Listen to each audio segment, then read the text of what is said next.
Iki pernah menulis buku yang berjudul Dari Pulau Tunda Sampai Bumi Khatulistiwa. Anda sudah pernah baca? Kalau belum, ini menarik buku ini.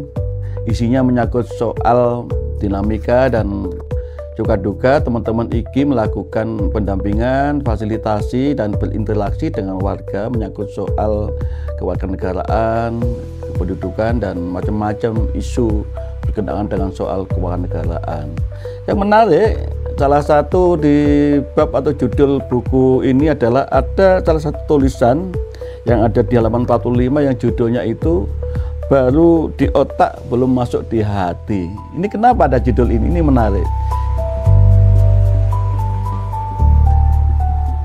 Ini adalah menukil statement dari proklamator kita Bung Hatta. Ada yang disebut pada waktu itu haluan politik 1 November tahun 1945. Ini pernyataan Bung Hatta yang pada waktu itu dikenal dengan manifesto politik. Pada awal-awal kemerdekaan itu memang banyak manifesto politik, tapi yang paling spektakuler dan menggelegar itu adalah manifesto politiknya Bung Hatta menyangkut soal kondisi kewarganegaraan pada waktu itu di awal-awal kemerdekaan. Saya ingin nukilkan ya, di sini kata Bung Hatta dalam tulisan ini disebutkan persoalan integrasi warga negara Indonesia khususnya keturunan etnis Cina sebagai bangsa Indonesia adalah masalah yang tidak begitu mudah dipecahkan dalam jangka pendek. Itu intinya.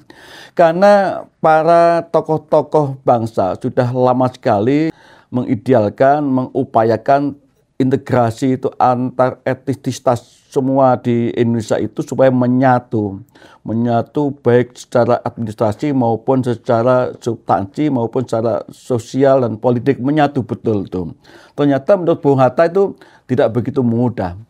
Kalau secara administrasi dan undang-undang itu agak mudah, jangka pendek bisa disatukan jadi etnis Arab, etnis Tionghoa dan etnis non-Arab dan non-Tionghoa itu untuk disatukan secara formal menjadi satu bangsa, satu warga negara Indonesia itu mudah. Tapi prakteknya ternyata integrasi non-administrasi itu masih menghadapi kendala. Tidak begitu mudah, masih suka terpecah-pecah.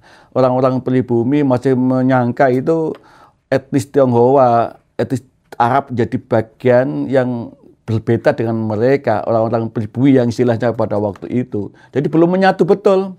Baru di otak istilahnya Bung Hatta, secara otak administrasi dan undang-undang itu sudah disatukan dan menyatukan integrasi kami satu Indonesia. Tapi secara psikologis, mental, jiwa, sosial, terus kemanusiaan, kebersamaan, hati itu belum nyampe.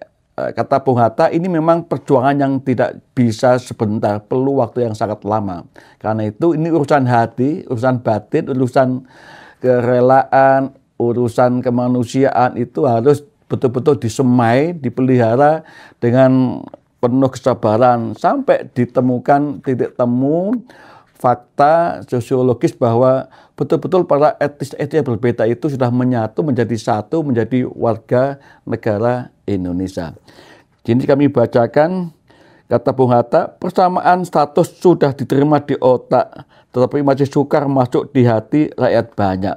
Termasuk juga mungkin perilaku dan tindakan aparatur negara yang masih suka mengkotak-kotakkan pelayanan publik atas dasar etnisitas juga gitu loh. Jadi yang datang etnis Tionghoa dianggap adalah bukan bagian integral dari warga dan bangsa Indonesia.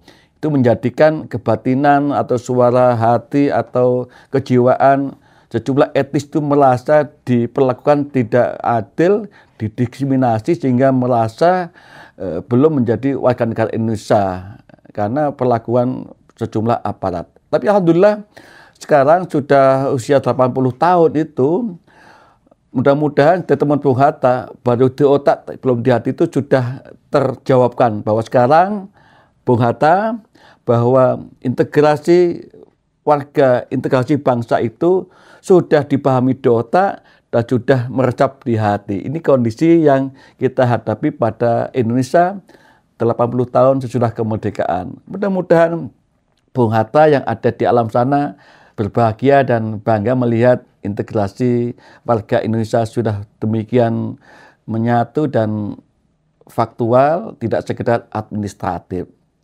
Oke, jangan lupa like, komen, bagikan, di-share ya ke banyak pihak, dan jangan lupa juga subscribe di channel ini. Oke, terima kasih.